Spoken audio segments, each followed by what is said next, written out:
Ahojte, vítam z ďalšieho videa a tentoraz bude recenzia na tento skvelý set. Je to set zo série LEGO Creator Expert a z podtémy modulárnych budov. Skladá sa z 2504 dielikov a má číslo 10270. A sú to vlastne tieto dve nádherné a masívne, úplne veľké budovy. Vlastne toto je knihkupectvo a toto je nejaký obyčajný dom modrý. Začníme teda minifigurkami. Ako prvé, tu mám tohto pána. Má takúto usmiatú tvár, nejakú košelu, kravatu, v ruke má kvetinu a má aj druhý výraz, takúto viac usmiatú a vzadu mal nejaké traky. Nič také zaujímavé moc. Ďalej táto slečna má tiež veľmi usmiatú tvár, čierne vlasy, tiež nejaké obyčajné telo a má tiež druhý výraz takýto s otvorenými očami. Potom tu mám tohto starého pána, má sivé vlasy, usmiatú tvár, nejakú košelu a nemá druhý výraz, ako jediný z tohto setu. Potom je tu tento chlapec, má v ruke takéto hračkárske lietadlo.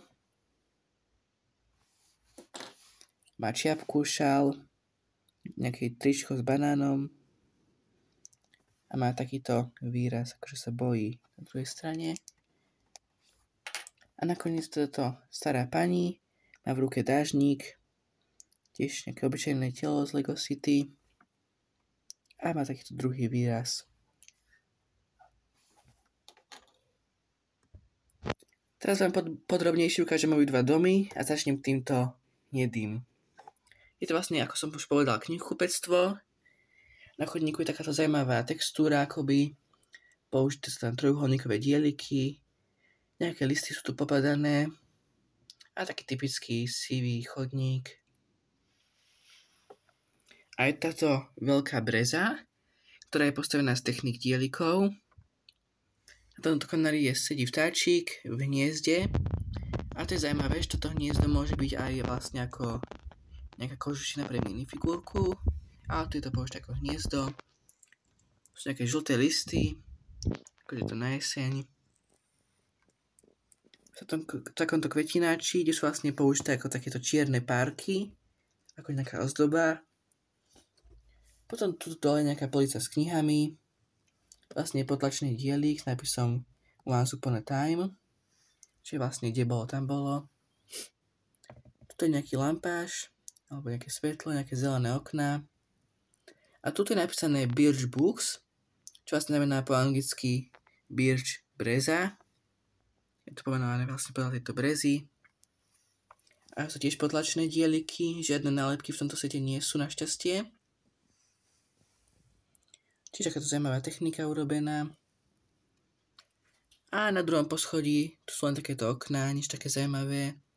Okolo nejaké kamenné akoby obrúby alebo tak, čo je na prvom poschodí. A na hornom poschodí, čo je vlastne aj strecha. Sú vlastne tiež takéto ozdoby, tuto sú použité dieliky ako mikrofóny. A tu sú ako nejaké ozdoby. Tu napríklad máky, ako nejaké ozdoby. Nohy kostlivca napríklad. Takéto veľké okno. A všelijaké tajly sú tu použité.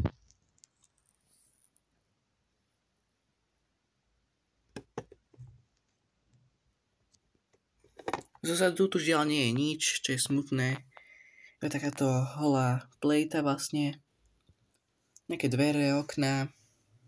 Tu je nejaké posedenie pre dve minifigurky s nejakým pohárikom. Na takom balkóne. Dvere, okno. A zozadu len takáto strecha, nič také zaujímavé. Takisto ako z bokov. Nie je nič, pretože vlastne keď sa to pripojí k iným modulárom, ale teda modulárnym budovám, z tejto série, tam nemôže byť nič, aby to nič nezavadzalo. Tieto technik piny sú tu na to, aby sa to dalo spojiť. Na druhej strane sa dá nič tiež. Tiež technik dieliky tu sú. A poďme teraz na interiér.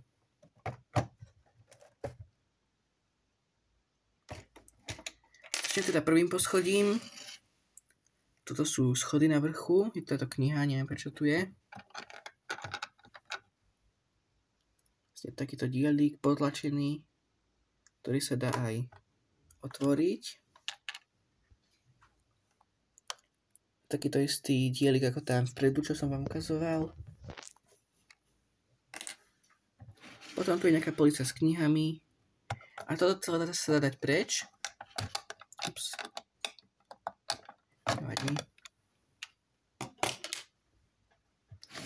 A tu vidíme dovnútra. To je ďalšia polica s knihami. A to, čo tie schody zaujímavé. To je potom pokladňa. Tiež nejaké knihy. A tu je veľká polica s knihami.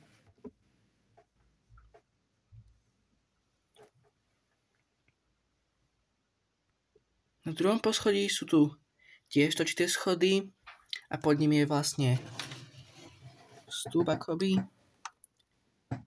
Tam vidíte tie schody. Potom je takéto kreslo, ktoré je možno aj masážne. Potom nejaký stolík s pohárikom, lampa, starodávne hodiny, kývadlové. A tu je taký malý koberček. Potom dvere na balkón.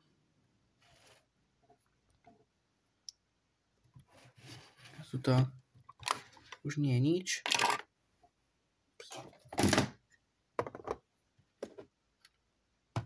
A tretie poschodie.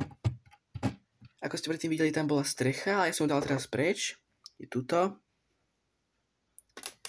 Je tu také strohé, tu je východ zo schodov. Takáto malá posteľ, pekná. A tu je akvárium pre chameleóna. Neviem, či ho vidíte. Taký malý dielik, ako chameleón.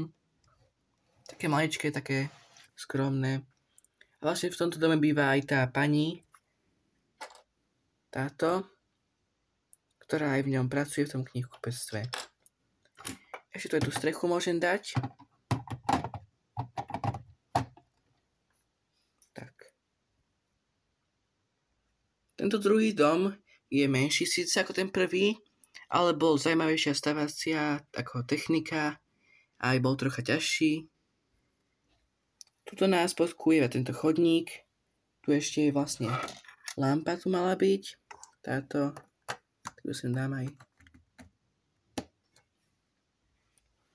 Tu je nejaká taká maličká záhradka, nejaké kvetinky.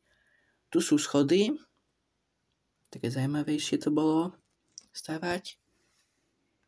Tu sú dvere hlavné, nejaké dve lampy, nápis 107 ako číslo domu, tiež potlačený dielik a takéto zaujímavé okno, akoby také vypuklé.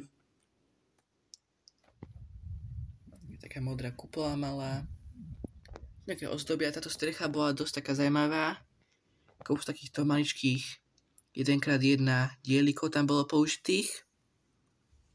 To iba také okná. 2. A na vrchu je komín.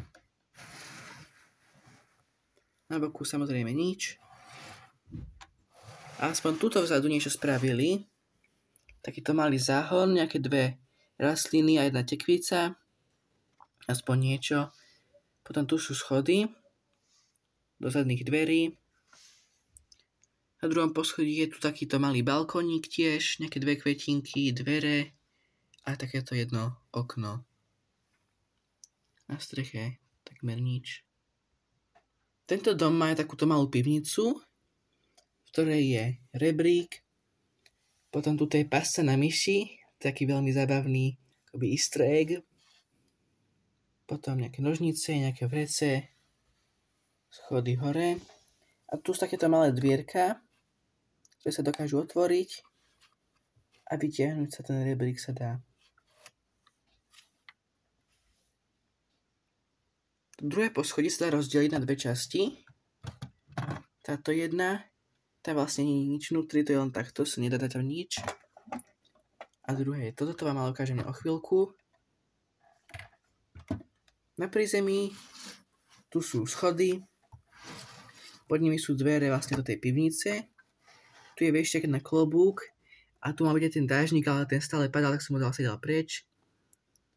A to sú vlastne použité mikrofónové dieliky, akoby. Nejaký malá rohoška, alebo koberček, sedačka, stolík malý, s 2 pohárikmi a čajníkom a s legovými novinami. Stoličky. Potom tu je takýto kozúb, kde je vlastne tento ohník a pokračuje komín ďalej. A tuto, neviem, čo to vlastne má byť, asi nejaká skriňa, alebo čo. Sa teda je preč. A tu sú nejaké fľašky, a toto neviem, na čo má byť, akože asi tiež nejaká fľaša, alebo čo. Ale zaujímavé, také pekné malé detaily. A tu je ešte nejaký obraz nejakej lode. Potom po schodoch môžete ísť na ďalšie poschodie. Tu ešte malá kvetinka, tu som zabudol. A hore je táto veľká posteľ, ktorá je fakt pekná a zaujímavá. A tu nejaký šatník alebo nejaká skrinka s lampou a s kvetinkou. A nejaký obraz nejakého mosta.